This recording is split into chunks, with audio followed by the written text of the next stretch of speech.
Hello friends, this is Deepak Singh और आज हम टॉपिक डिस्कस करेंगे ग्रीन परमिट्स का, जिनका टेन्योर रिसेंटली एक्सटेंड करा गया है। गवर्नमेंट ऑफ इंडिया ने नोटिफिकेशन इशू करी है, to be specific ministry of environment ने। तो ये नोटिफिकेशन इशू करी है कि ग्रीन परमिट्स का जो टेन्योर है उसे एक्सटेंड करा जाएगा। ये आर्टिकल आपका हिंदू न्यूज़पेपर में, आपका जो अप्रैल 17 हिंदू न्यूज़पेपर आया था, तो उसमें ये आर्टिकल आया था। तो इस कंटेक्स्ट में हम इस टॉपिक को डिस्कस करेंगे इन अ 3C approach. Again comprehensive, concise and contemporary. जो भी इस नोटिफिकेशन के की पॉइंट्स थे वो मैं आपके साथ शेयर कर लूंगा। ये प्रीलिम्स ओरिएंटेड ज्यादा है, बहुत छोटा सा टॉपिक है, तो इसको हम जल्दी जल्दी डिस्कस कर लेते हैं एक बार।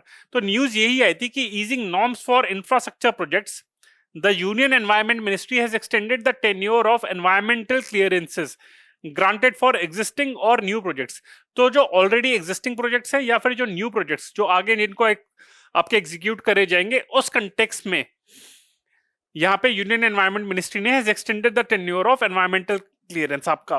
तो ये इंश्योर करेगा कि इंफ्रास्ट्रक्चर डेवलपमेंट, जो आपका गति शक्ति प्लान है जिसके बारे में हम बात कर रहे हैं, तो गति शक्ति प्लान को इंप्लीमेंट करने के लिए अगेन इसके अंदर काफी ज्यादा इंफ्रास्ट्रक्चर डेवलपमेंट होगी। तो इस कंटेक्स्ट में ये आपका स्टेप लिया जा रहा है। The environmental clearances for river valley projects, अगर रिवर वैली प्रोजेक्ट्स के बारे में बात करें, will now have a 13 year validity. River valley projects के लिए 13 साल की वैलिडिटी होगी। And nuclear power projects for those involving the processing of a nuclear fuel, उसकी जो आपकी वैलिडिटी है वो 15 ईयर्स है। तो 15 ईयर्स की वैलिडिटी होगी आपकी न्यूक्लियर पावर प्रोजेक्ट्स की। रिवर वैली प्रोजेक्ट्स के लिए 13 ईयर की वैलिडिटी है। Projects and activities other than mining and river valley projects will have their environmental clearance valid for 10 years. So जो भी प्रोजेक्ट्स और एक्टिविटीज है other than mining and river valley, जो बाकी सारे प्रोजेक्ट्स है, उनकी जो वैलिडिटी है दैट इज फॉर आपका 10 ईयर्स। तो आप देख सकते हैं रिवर वैली प्रोजेक्ट्स के लिए आपका 13 ईयर्स है। न्यूक्लियर प्रोजेक्ट्स जो आपके हैं उसके लिए वैलिडिटी है आपका 15 ईयर्स का है आपका। एंड बाकी सारे projects except mining and river valley, उनके लिए आपका 10 ईयर्स का है आपका। इसका रीजन क्या है कि ये आपका जो एनवायरमेंटल क्लियरेंस है या फिर ग्रीन परमिट्स की जो हम बात करें, इतना ज्यादा इसका टेन्योर एक्सटेंड कर दिया गया है। इसका क्या रीजन है? तो गवर्नमेंट ऑफ इंडिया ने रीजन दिया है अपनी गेजेट नोटिफिकेशन में that the nuclear power projects, जो न्यूक्लियर पावर प्रोजेक्ट्स है एंड हाइड्रो पावर प्रोजेक्ट्स है, had high gestation period due to geological surprises, delay in forest clearance, land acquisition, local issues, rehabilitation and resettlement, and other factors which are often beyond the control of project proponents। तो अगर nuclear power projects की बात करें, hydro power projects की बात करें, जैसा आपका जैतापुर न्यूक्लियर पावर प्लांट है। अब जैतापुर न्यूक्लियर पावर प्लांट है, अगर मैं आपसे पूछूं ये कौन सी आपकी कंट्री के साथ आपका एग्जीक्यूट करा जा रहा है, तो फ्रांस के साथ करा जा रहा है।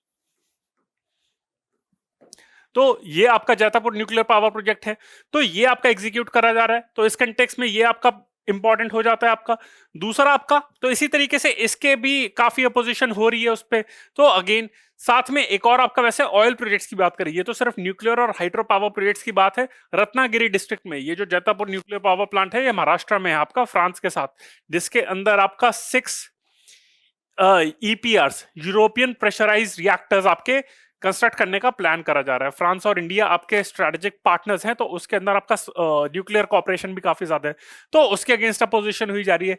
इसी तरीके से ऑयल प्रोजेक्ट्स की बात भी करें, ऑयल रिफाइनरी, तो वो भी आपका अपोजिशन है, वो भी आपका रत्नागिरी एरिया में ही आपका इंप्लीमेंट करा जाता है सऊदी अमेरिका के साथ। तो ऐसे जो हैवी प्रोजेक्ट्स है, डर लगता है कि न्यूक्लियर अगर एक्सप्लोजन हो जाए, अगर कुछ वहां पे अटैक हो जाए, कुछ वहां पे कंट्रोवर्सी हो जाए, लीक हो जाए, जैसे भोपाल गैस स्ट्रैटेजी थी, तो वहां पे जो आपका गैस लीक हुई थी, तो उसी से काफी लोग डरे हुए हैं।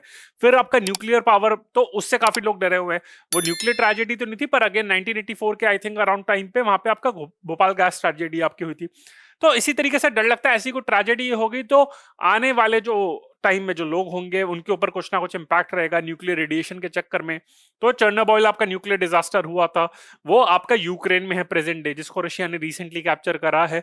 तो इसलिए डर लगता रहता है। और साथ में जो डिस्चार्ज भी होता है वहां से, जैसे न्यूक्लियर पावर प्लांट से को डिस्चार्ज होता है, तो वहां पे आपकी सी को आपका इंपैक्ट कर देता है।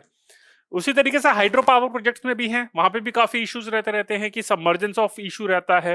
नर्मदा बचाओ आंदोलन जैसे मेधा पाटकर ने शुरू करा था, तो उसी कंटेक्स में आपका हाइड्रो पावर प्रोजेक्ट्स में भी इश्यूज हैं। तो इसी वजह से, तो ये तो है ही, लोकल्स की रेजनमेंट हो गई, फिर जियोलॉजिकल सरप्राइजेस हो गए, क्योंकि यहाँ पे लगता है कि अगर जियोलॉजिकल मतलब यानी कि आपका कोई सेंसिटिव एरिया है आपका, जहां पे टेक्टोनिक प्लेट शिफ्ट करती रहती है, अर्थक्वेक जोन आपका हो सकता है, तो वहां पे ऐसे प्रोजेक्ट्स एग्जीक्यूट नहीं करे जा सकते। फिर फॉरेस्ट क्लियरेंस होता रहता है। मतलब अगर छोटी सी बात करें, अभी तो वैसे प्रधानमंत्री मोदी जी ने अभी एक प्रधानमंत्री संग्रहालय अभी इनॉग्रेट करा था, उसमें स्पेसिफिकली उसके आर्टिकल में लिखा था कि ये जो आपका 3 मूर्ति भवन है चाणक्यपुरी दिल्ली का जो एरिया है डिप्लोमेटिक एनक्लेव उसके पास है, तो वहां पे भी एक स्पेसिफिकली न्यूज आई थी कि कोई पेड़ काटा नहीं गया था इस प्रोजेक्ट को एग्जीक्यूट करने के लिए। तो अगेन फॉरेस्ट क्लियरेंस का रहता है issue, land acquisition, local issues, rehabilitation, resettlement, तो ये सारी जो फैक्टर्स है इसके चक्कर में ये प्रोजेक्ट्स डिले हो जाते हैं। इसी वजह से इनके जो एनवायरमेंटल क्लियरेंस है एक्सटेंड कर दिए गए हैं आपके।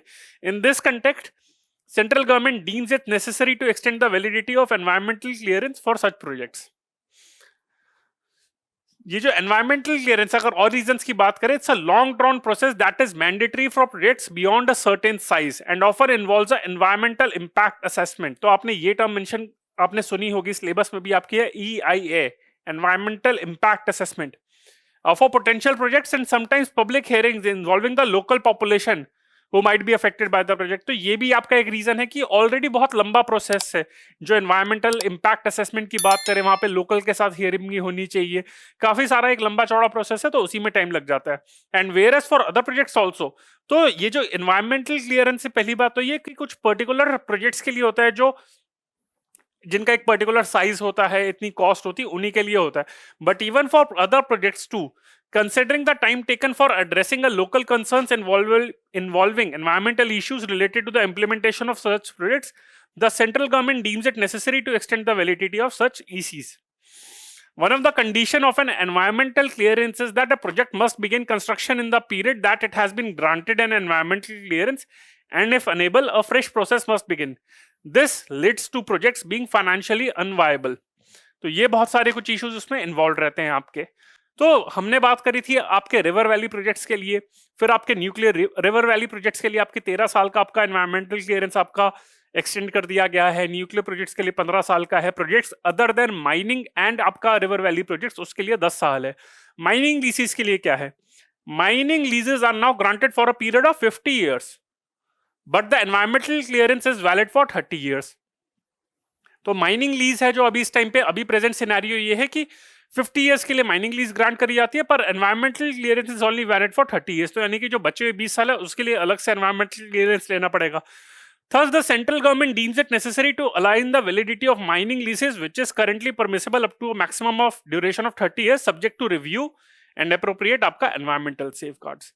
तो फ्रेंड्स, ये था मेरा लेक्चर आपका एनवायरमेंटल क्लियरेंसेस के ऊपर, ग्रीन परमिट्स के ऊपर, जिसका टेन्योर एक्सटेंड कर दिया गया है माइनिंग लीजेस के लिए, रिवर वैली प्रोजेक्ट्स के लिए, न्यूक्लियर प्रोजेक्ट्स के लिए या फिर अदर प्रोजेक्ट्स के लिए। तो आई होप आपको अच्छा लगा हो लेक्चर। एनवायरमेंट के लिए इंपॉर्टेंट है, साथ में इंफ्रास्ट्रक्चर के कंटेक्स्ट में इकोनॉमी से भी आप लिंक कर सकते हैं कि what are the issues faced by the infrastructure projects, क्यों इस तरह से डिले होते हैं।